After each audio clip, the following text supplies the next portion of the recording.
Olá, gente boa do curso de Nutrição e Dietética, voltada para estudantes do curso técnico de enfermagem, mas também extensivo ao curso técnico de Nutrição e Dietética e a todos o pessoal da área técnica, estudantes e profissionais da área técnica de saúde que tenham algum interesse em aprofundar questões de nutrição e dietética ou reviewers. No nossa primeira videoaula, fizemos uma introdução. Na segunda, discutimos as profissões da área da nutrição e dietética, desde o nível técnico, superior, pós-graduação e fundamental e elementar. Depois tivemos a terceira videoaula, que se dividiu em duas, a terceira e a quarta, que foi sobre classificação de tipos de nutrientes, alimentos e comida. Depois nós tivemos a quinta videoaula, que versou sobre os fatores que determinam, influenciam e determinam o padrão alimentar, quer de uma pessoa, de uma família, de um grupo, de uma região, de um país inteiro. Né?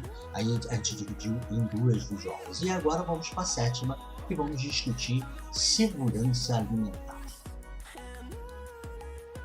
Então vamos lá. O que seria segurança alimentar?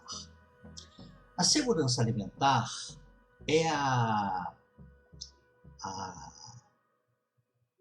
o direito que todas as pessoas do planeta têm de ter acesso adequado, à alimentação adequada, a se nutrir adequadamente, a quantidades adequadas, né? E ter informações e alimentos seguros, né? Não só ter acesso aos alimentos, como também ter informação de uma alimentação segura, saudável, que mantenha a saúde dessa população, que não seja um fator de agravo à saúde, a ausência da alimentação, ou a deficiência da alimentação, ou uma alimentação contaminada, infectada, ou com exageros. Né? Então, tudo isso é segurança alimentar. Apesar do principal problema mundial referente à insegurança alimentar ser a fome, né? Isso é uma coisa que nós já fomos à Lua, temos sofisticação tecnológica, mas ainda não resolvemos a principal insegurança alimentar, que é a fome. Né? Então, apesar de estar muito ligado à fome, ela é muito mais ampla. Bem, a segurança alimentar, ela visa a criar políticas, ações, estratégias para manter a população mundial segura contra os aspectos alimentares e nutricionais. Então ela visa brigar contra a insegurança. E a insegurança alimentar, ela tem 3 graus, 3 níveis. O primeiro, que é a insegurança leve, o segundo, que é a insegurança moderada, e o terceiro, que é a insegurança grave. O que seria a insegurança leve? Seria alimentos que têm deficiência de um dado nutriente ou de alguns nutrientes. Você não tem uma deficiência calórica, logo você não desenvolve uma desnutrição, nem uma subnutrição, porém você pode desenvolver déficits nutricionais, como deficiência de iodo, levando ao fósforo endêmico, deficiência de ferro, levando a anemia, e assim por diante. Ou consumos exagerados de determinados nutrientes, como carboidratos, lipídios e sal, podendo gerar doenças cardiovasculares, ou favorecer ou piorar doenças cardiovasculares, desencadear diabetes, né? Favorecer o diabetes ou piorar o diabetes. Então, por um exagero, então pode ser pela falta, pelo exagero, ou o exagero calórico, que leva à obesidade, que piora todas essas situações, doenças cardiovasculares e diabetes, mas pode também levar a outros tipos de transtornos ortopédicos, né? Reumatológicos, oncológicos, uma série deles que nós veremos mais adiante no nosso curso, como distopia. E tem também aqueles que não têm nem acesso de nutrientes, nem falta de nutrientes, mas têm alimentos contaminados por organofosforados, ou por mercuriais, por toxinas ambientais, ou mal conservado, levando a diarreias agudas de repetição, por má conservação. Então, isso tudo é insegurança leve, é um saco de galhos. A insegurança moderada é quando os adultos da família estão com privação de refeições. Estão comendo menos refeições em termos do que deveria. Então há uma redução de nutrientes e uma redução calórica. Só os adultos, as crianças são poupadas, as crianças e os adolescentes são poupados, mas os adultos, né, estão, para que as crianças e adolescentes tenham comida, eles se privam. Então isso é uma moderada.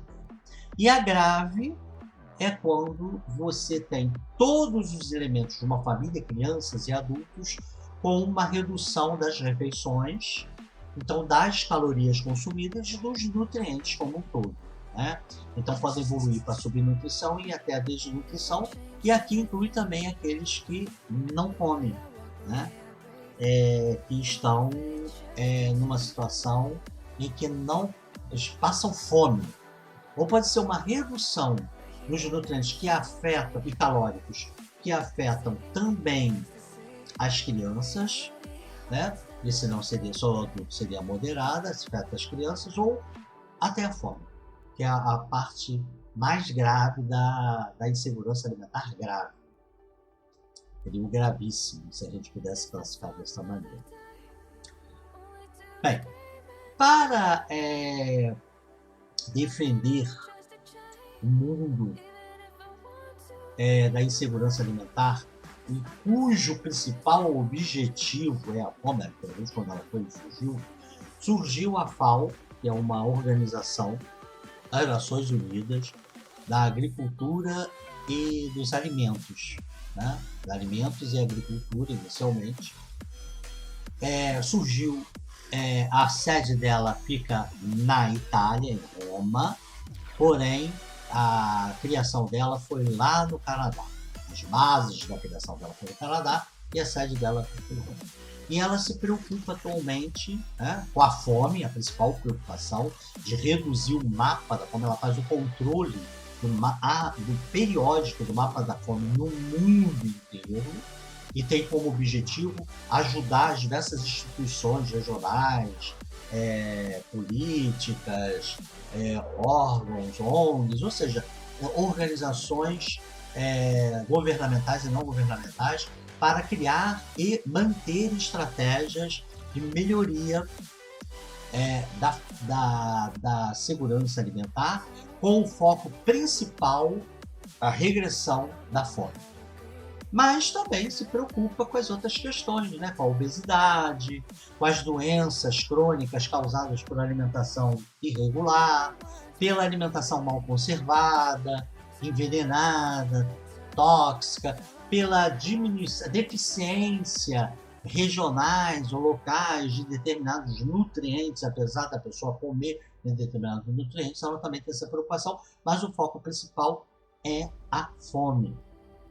E ela foi criada lá em 45 porque, assim, situações deflagradas de guerra, ela logo de cara tinha a população civil, muitas das vezes, quando não morria ou quando não passava penúrias, diretamente ligado por bombardeios, por ataques, né, terrestres ou aéreos das suas regiões, das suas moradias, muitas das vezes cortava-se a distribuição de comida. Então, logo de cara, ela se preocupou em fazer uma organização e juntasse esforços do mundo inteiro para que nas áreas deflagradas a população civil tivesse a garantia de, enquanto estivesse a guerra ali, ou uma guerra civil, uma guerra entre nações, que chegasse comida à população civil, né? Que isso não fosse, e a gente vê isso aí nos conflitos que nós temos atualmente no planeta, essa preocupação aí de estar alimentando, né, e muitas das vezes não respeitada, né,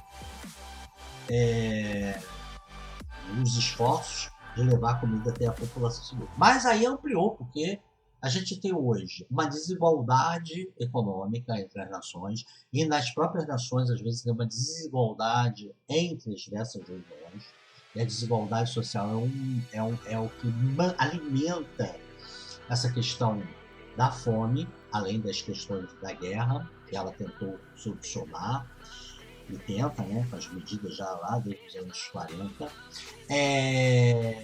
Questões meteorológicas, geográficas, econômicas, crises, né, políticas que podem acontecer, crises sanitárias, pode acontecer. Então, a motivação da fome são inúmeras e ela tende a identificar como está a evolução da insegurança alimentar voltada para a fome nesses diversos partes do planeta, quais as causas, quem é que está tentando fazer alguma coisa e como, e orientar como fazer, apoiar o que se faz, porque para cada região nós teremos uma estratégia específica para cada região. Tá? E às vezes sub-regiões. Ela também se preocupa com a agricultura, né? Se preocupa com diversos aspectos da agricultura, momentos da agricultura, uma agricultura saudável, né? Se preocupa também, tem preocupações hídricas, né? Que chegue água a todo mundo, não só para atender a agricultura e a indústria, como também atender necessidades nutricionais e de banho de água. Também se preocupa, em parte, com o saneamento básico. Tem muitas doenças nutricionais e insegurança nutricional gerada por alterações sanitárias, né? E aí o indivíduo começa a ter diarreias crônicas, e aí doenças desabsortivas que vão comprometer a absorção dos nutrientes, enfim, a conservação baixa dos alimentos também. Ela se preocupa com a produção de peixe, de pescado, do incentivo, principalmente de áreas banhadas por rios e mares, que muitas das vezes não tem uma cultura de consumir uma grande quantidade de produtos do mar, então ela intensifica isso, né? Políticas. E atualmente ela tem também a política do reflorestamento, né? Reflorestando florestas com árvores para consumo, né? Para consumo das pessoas. Então não só tem um impacto na melhoria do clima, e impactando em seca, em deslizamento, catástrofes naturais, como também como fonte de renda para a população daquele local. Então ela também tem a silvicultura, é algo também aí da FAO. No Brasil, a grande discussão aí foi nos anos 90, e lá em 99, no final dos anos 90, foi criado um Plano Nacional de Alimentação e Nutrição, que não é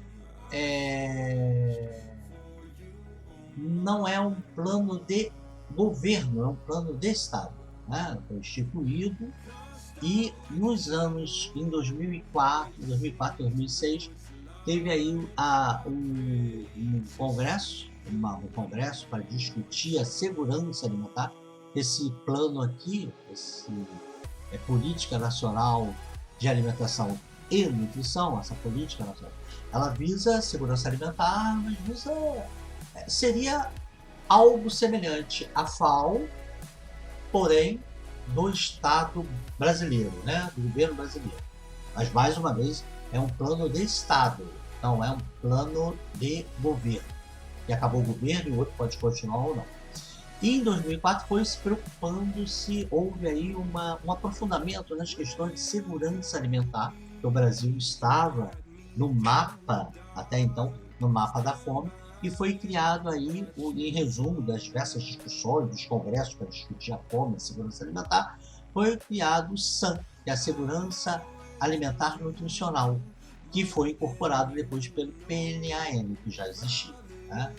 E aí isso intensificou bastante as políticas públicas locais, regionais e principalmente federais no combate à fome sob diversas frentes, e, obviamente, fortalecido e apoiado pela FAO.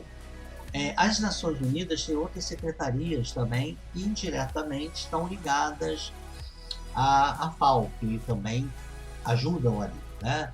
Tem secretarias, inclusive subsecretarias da Organização Mundial de Saúde, tem da Organização Pan-Americana de Saúde, que está preocupada com questões nutricionais, tem algumas ligadas à agricultura especificamente, então tem outras subsecretarias, mas aqui congrega tudo e que é o centro é a FAO, e nós aqui temos o PNAN e o SAN, no que se refere à segurança alimentar, com o maior enfoque também nas questões da fome.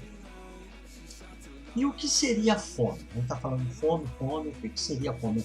O governo, a situação de fome. Existem várias definições. Por exemplo, tem alguns estudos que utilizam como critério para dizer que é fome quando uma pessoa só faz uma refeição diária. Não é a usada pelo IBGE,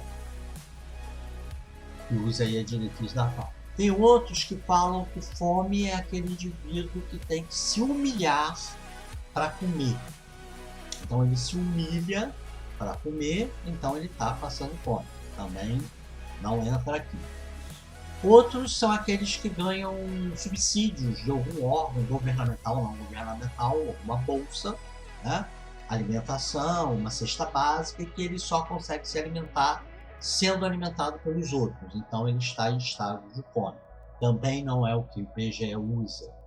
Outros dizem que fome é aquele indivíduo que ele se sujeita a situações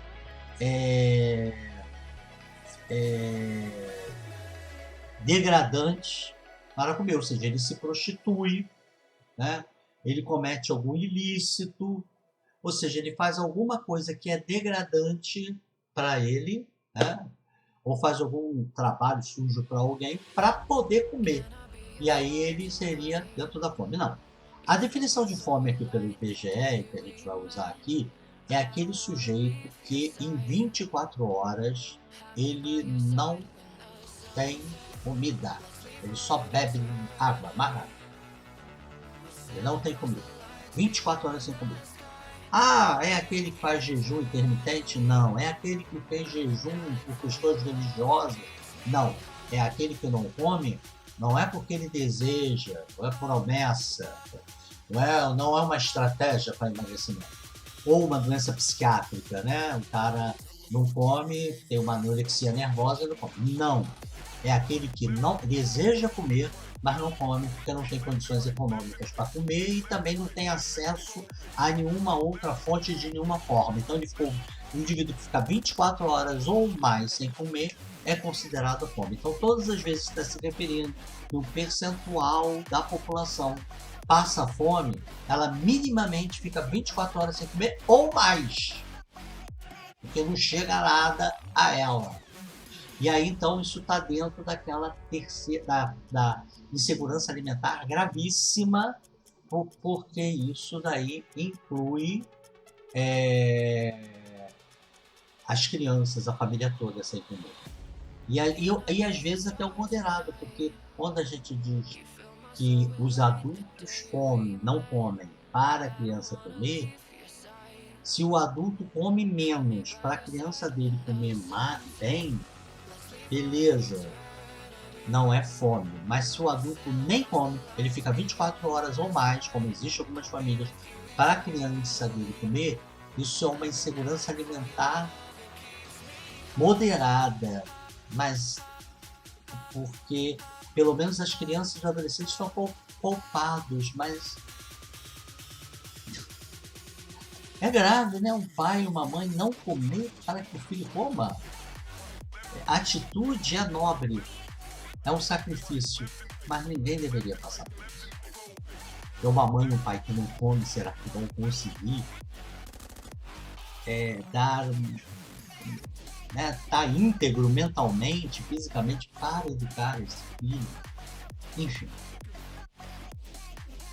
Qual é a cara da fome no Brasil? Né? No Brasil, nós temos inseguranças alimentares de diversos tipos. Obesidade, deficiências nutricionais específicas, temos alimentos intoxicados, alterações sanitárias, e temos a insegurança alimentar por redução de calóricas. nutricional e calórica, levando à subnutrição e desnutrição. E aí, a grande motivação brasileira é a desigualdade social. Nós temos, assim, níveis, apesar do nosso PIB ser muito grande, nós temos uma insegurança alimentar, desigualdade social, que é o grande fator. Além disso, nós temos aí nível educacional, condições meteorológicas em algumas regiões, como secas intensas, mesmo que periódicas, que vão agravando a situação, baixo, muitas das vezes crises sanitárias, problemas sanitários, econômicos e políticos que afetam inclusive a manutenção de bolsas, de insumos e de programas para que o PNAN e o SAM se façam valer. Para vocês terem uma ideia, o Brasil ele estava no mapa da fome até 2014, pela FAO. Em 2014, ele se livrou do mapa da fome. Não era mais considerado o Brasil país. Tinha gente que estava fome, mas era um número, que o ideal é 0, mas era um número que era considerado baixo. A gente conseguiu isso em 2014, com essa política aí no final dos anos 90, e principalmente no início do século XXI, com a criação dos dois, né, com o SAM e o PNAN, e todas as políticas que vieram ali, de insumos sociais, ou seja, uma série de programas foram estipulados, atendendo às necessidades de cada região, e aí a gente conseguiu em 2014 sair do mapa da fome, ficamos em 2015 fora do mapa da fome, mas voltamos em 2016, novamente, timidamente ao mapa da fome. Na realidade, o 2014 foi o resultado do 2013 e a manutenção do 2014, e o 2015 fora. 2013 a gente já estava no mapa da fome, mas bem reduzido, aí a política que chegaram até 2013, o que foram intensificadas em 2014, os tirou do mapa da fome. As políticas mantidas e intensificadas em 2014 nos mantiveram fora do mapa da fome em 14 e 15, porém em 2015 começou a haver aí um aumento da inflação, aumento da taxa de juros, o aumento do desemprego, e isso já fez em 2016 timidamente a gente voltar para o mapa da fome, e aí a cada ano que passou foi intensificando, e o auge foi em 2022, 2021-22, que nós atingimos quase que 9 vezes mais percentual da população com faminta, né? Que não comia pelo menos não comia nenhuma refeição por dia, né? Então, quase que em relação a 14, e 15 e 16, né? Quase que aumentou assim. Então a gente não voltou para o mapa da fome em 2021 e 22. Nós só chegamos ao auge, nós voltamos em 2016 por conta de coisas que aconteceram ou deixaram de acontecer em 2015. E qual é a característica? Em 2023 a gente já vê aí medidas sendo implantadas e já com uma recuperação substancial em 2024. Essas medidas precisam ser ampliadas, as que foram reimplantadas precisam ser mantidas, e aí nós já teremos aí dados oficiais de 2024, provavelmente melhorando isso, mas não sei se já conseguiremos sair, creio que não. Bem, como é que é a cara da fome no Brasil? As pessoas, durante pelo menos um dia, não se alimentam. Nós temos a região norte, a principal região disso, e a região nordeste, seguida da sudeste, sul, e a última é centro-oeste. A última é centro-oeste, mas não significa que lá não tenha ninguém que não coma, ou é mínimo não. A última porque é a lanterninha, mas tem. E até uma disparidade, né? Porque o Brasil produz alimentos para o mundo, não é o maior produtor de alimentos do mundo, não mata a fome no mundo inteiro, como algumas publicidades passam, porém não consegue alimentar um número importante aí de familiares, né? Por exemplo, no Nordeste, e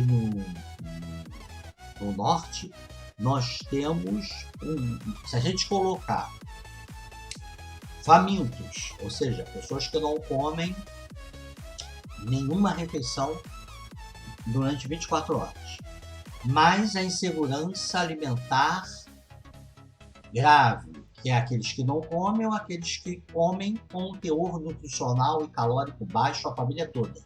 Mas o moderado, que é aqueles que os familiares adultos comem muito pouco ou não comem para que as crianças comam, nós temos aí no Norte 45,2% das famílias, né, nessa situação. Então não é 45,2% não comendo, mas com algum grau de insegurança. E no Nordeste 38,4%. Então, muito grave esse tipo de situação ainda, que parece estar melhorando com as medidas implementadas em 2023 e ao longo de 2024, mas, né, nem tanto.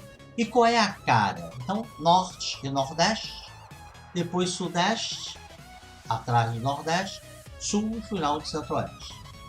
As famílias que têm as situações mais graves, as que passam fome, geralmente o maior percentual são pretos e pardos, como está aqui nessa foto, e famílias chefiadas por mulheres. E aí estamos vendo esse bebê aqui, um garoto grande, amamentando ainda ao seio, que muitas das vezes é a única forma. Aí seria uma insegurança moderada, né?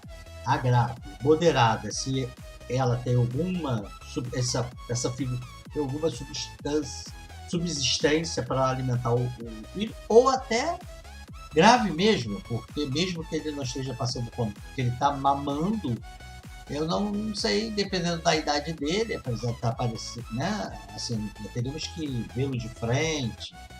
Tem até uma distensão abdominal, aqui, ó, tem uma distensão abdominal. A distensão abdominal não significa que seja panículo de adiposo, um abdômen esteatopígico ou gordura, barrigudo. Pode ser simplesmente uma diminuição da parede muscular, né, por diminuição de aminoácidos, e aí fica protuso, né? Enfim, é triste, né? É triste. Então, seria isso. Norte e Nordeste são os principais. Pessoas pretas e pardas e famílias chefiadas por mulheres. E a principal causa é a desigualdade social principal, apesar de eventualmente seca, estiagem, condições meteorológicas, crises sanitárias, crises econômicas e políticas possam estar agravando essa desigualdade social. Agora, a segurança alimentar, como ela pode ser e deve ser estimulada, trabalhada também nas famílias que têm dinheiro para consumir, dinheiro no supermercado. E a gente tem que orientar, primeiro, o consumo consciente, não ficar comprando coisas supérfluas, inadequadas, que não precisa, que não vai comer, né? A não ser que a pessoa tenha uma política de aquilo que não comer, ela doe, né? Mas quando ela não vai comer, aquilo fica rolando na casa dela, acaba caindo a validade, ela muitas das vezes não avalia, a validade acabou. Enfim, ela tem que comprar aquilo que ela realmente pretende usar. De preferência, alimentos não processados, reduzir os processados, verificar a aparência dos alimentos, dos rótulos, o que tem, o que não tem, né? Para ela saber o que está levando, verificar a validade, para que seja uma validade que esteja dentro do prazo que ela pretende consumir. Ela vai comprar algo para o final de semana, segunda-feira, que ela não vai poder ir no mercado, e ela vai comprar algo, ela tem que ver se a validade chega até lá. Ver a higiene do local, né, do supermercado ou de qualquer local que ela vai comprar os alimentos, né, que é o aspecto, está com o aspecto deteriorado, né, que é o higiene. Então, e comprar de preferência, né, coisas da época, porque são mais baratas, não sofrer um processo de amadurecimento forçado, né, são coisas mais baratas, mais nutritivas, mais saudáveis, né? E ou passar essa orientação também para os filhos. Os filhos devem ir também, saber o que devem comprar aquilo, isso tudo tem que fazer parte da educação dos filhos. Muito bem, ao chegar em casa, a primeira coisa a fazer é tirar os calçados e lavar a mão. Não precisa lavar as mãos com sabonete antisséptico. Qualquer sabão ou sabonete que faça espuma com uma água corrente limpa, abundante, tira todas as impurezas bacterianas, virais, fúngicas, protozoários e ovos de vermes e qualquer outro toxinas, qualquer coisa que venha na sua mão. Depois higienizar de imediato, não deixar para depois, imediatamente, fazendo parte como se fosse ainda fazendo parte das compras, higienizar os seus produtos e né, porque, por exemplo, tem latinha de refrigerante, latinha de cerveja, latinha de suco, embalagem de leite, ou uma lata de um enlatado que esteja ali não higienizado. Você pode ter, né, por exemplo, urina de rato, não sei como é que foi o estoque disso, a gente espera que não tenha isso, mas, né, até, enfim, que esteja detetizado, que não passe nada disso. Mas aí tem muitos processos, né, da conservação, do transporte, então assim, o ideal é que lave tudo, inclusive os produtos naturais devem ser lavados, colocados na geladeira já lavado, no freezer, colocado nos locais de conservação mais adequados para cada um. Isso também dificulta diarreias agudas, dificulta intoxicações alimentares, ou produtos estragados, deteriorados, e, enfim, uma série de problemas que você teve cuidado de comprar adequadamente, de lavar as suas mãos, de manipulá-los, lavá-los, guardá-los, tocá-los adequadamente. Então, a segurança alimentar é algo que é do planeta, que é do país, que é do local que você mora e seu, né? E, enfim, e quais são, voltando aí, quais são as políticas de segurança alimentar que o governo vão atuar? Pode ser. Depende, tem que primeiro dizer aonde está a fragilidade, que tipo de fragilidade, que são os fatores e enfrentar. Então pode ser reaproveitamento de alimentos, hortas comunitárias, dar insumo à microagricultura, a pequeno agricultor e a agricultura familiar, irrigação, políticas de saneamento, políticas de bolsas alimentares, né? Enfim, políticas de educação nutricional e alimentar e educação como um todo, né? Onde menos se tem fome é onde o maior é o nível intelectual das pessoas. Então, tem educação com uma boa qualidade, não só educação, não tem educação ou educação de péssima qualidade. É claro que uma educação péssima é melhor do que nenhuma, mas isso também não é uma grande vantagem. Quanto melhor a qualidade da educação, menos a gente tem aí problemas de insegurança alimentar ligado à fome. Então, irrigação, horta familiar, reaproveitamento de alimentos, reeducação alimentar,